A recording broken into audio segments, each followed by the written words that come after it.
Hello po mga Pisces, kumusta po yung mga kagagaling sa biyahe or nasa bakasyon pa na nakapag-unwind? Sana po kahit papano na-calm kayo. Heto, oy, ang ganda. May lumabas. Ayan. Sun. Oh, victory pa. Okay. So, yun na naman. May lumabas na naman. Oh, siya nga. Siya din ang lumabas. Yung nahulog yung binalik ko. So, ang ganda. Sun. 6 of Wands and Knight of Pentacles. So, Sun, syempre, brand new day. Diba? Pansin nyo ba? 3 horses yan. Nakasakay. Masayang masaya. So, ano ba? Parang nanalo ka ba sa loto? Nanalo ka ba sa marathon? Nanalo ka ba sa kung saan? Kasi napakasaya ng mundo mo. Eto, may marami ka pang na-realize siguro pagdating sa after mong magbakasyon. So, eto, clarify po natin yung Sun. Ano po ba ang clarification ng Sun? Oy, Tower. Ano kaya yung pinagdaanan? Clarify po natin ang 6 of Wands, Queen of Pentacles. Sino kaya yan? Pentacles, Queen of Pentacles. Oh, 4 of Cups. Okay. So, parang sa past mo, merong masaya na naging malungkot sa past. So, nagpaka-busy ka. Sorry, nawala na naman. Nagpaka-busy ka and then naging successful naman kung ano yung pinagkabisihan mo, and then ano kaya to? Yung future mo, meron kang ano yung tinanggihan mo? 4 of Cups. Ano yung pinagmuni-munihan mo, or parang may dumating and ginugulo ka? Ano kaya yun? So, hingi po tayo ng messages para maintindihan natin to. Pahingi po ang messages para sa reading nito. 9 of Swords. Yan ang 7 of Pentacles. Hierophant. Okay.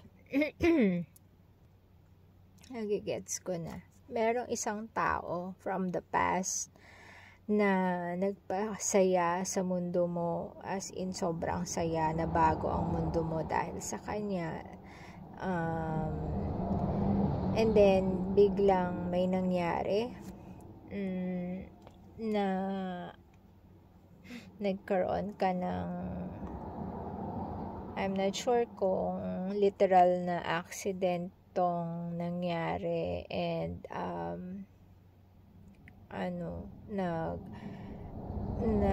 nahirapan yung pag-iisip mo, na-depress ka, ganyan. And then yung current situation mo,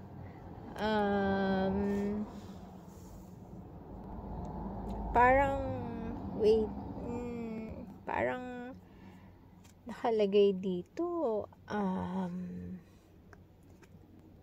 parang nagpaka-busy ka na lang, and then I'm not sure kung naghihintay ka pa sa kanya, pero parang ganun nga, parang naghihintay ka pa ba? So may mga dumadating nag-o-offer sa'yo, pero tinatanggihan mo.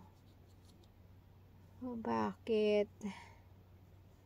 So sobrang depressed ka pa. May iniintay ka pa.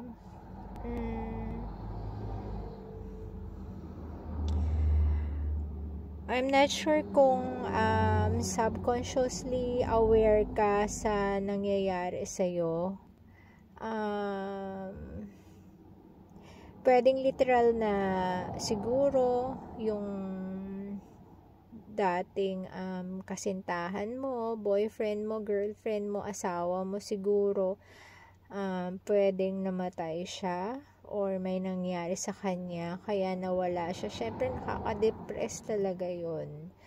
So na-stuck na yung puso mo sa kanya kasi mahal na mahal mo siya. Oo, nagiging successful ka sa buhay, pero wala akong nakikitang parang yung mundo mo parang hindi mo na ma-identify kung ano yung masaya, parang ganon. Parang masaya lang dahil noon meron siya, pero dahil wala na siya,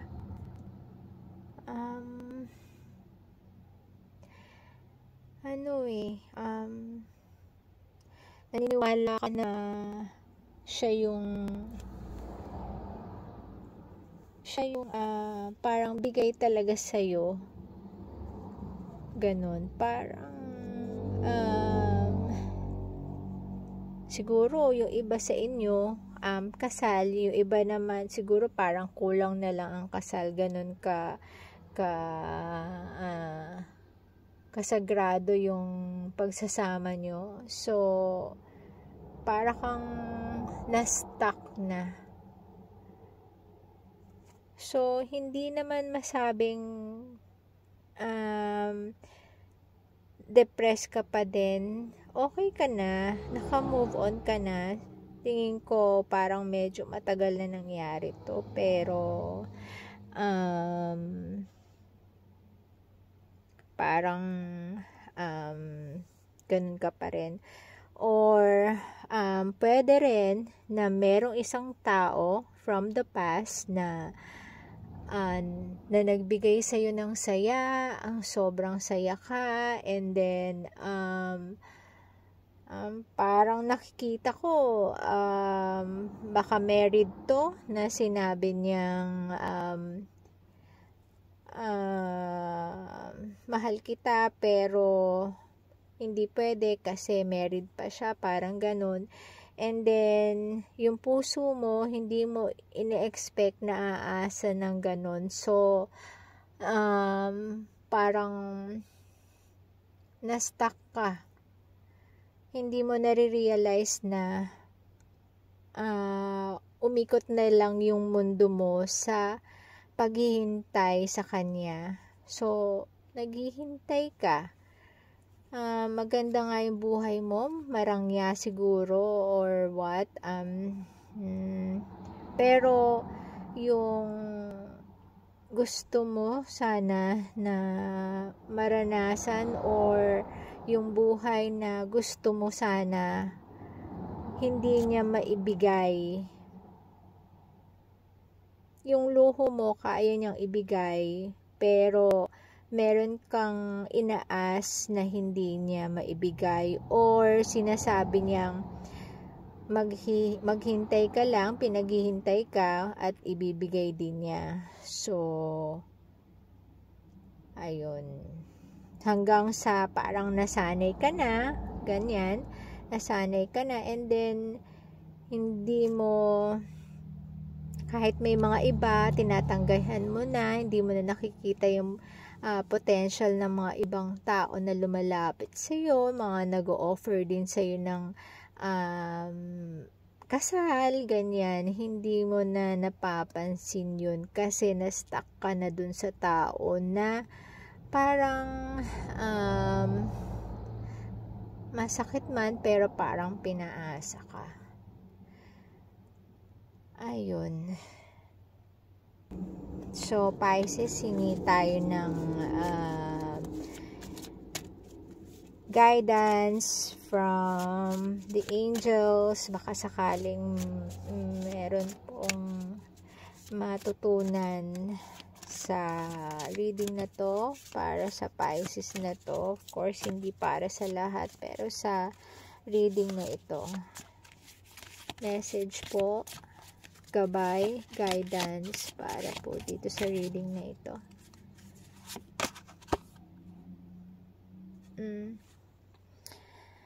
Okay. Learn from your challenges, relax, and trust. Okay. So, ikaw po ang makakapag-determine kung ano po yung mga challenges na kinakaharap mo. Pero, ang sabi naman ni Archangel Jeremiel, don't panic and trust lang daw. Trust sa process. So, baka may future, diba? Hindi natin alam kung ano yan. Baka naman totoo na pinag-wait ka, pero baka naman, sabi nga nila, yung iba, patience is a virtue. So, pwede rin po yun. So, case to case basis. So, ikaw rin po ang makakapag-decide niyan. Gamitin ang intuition.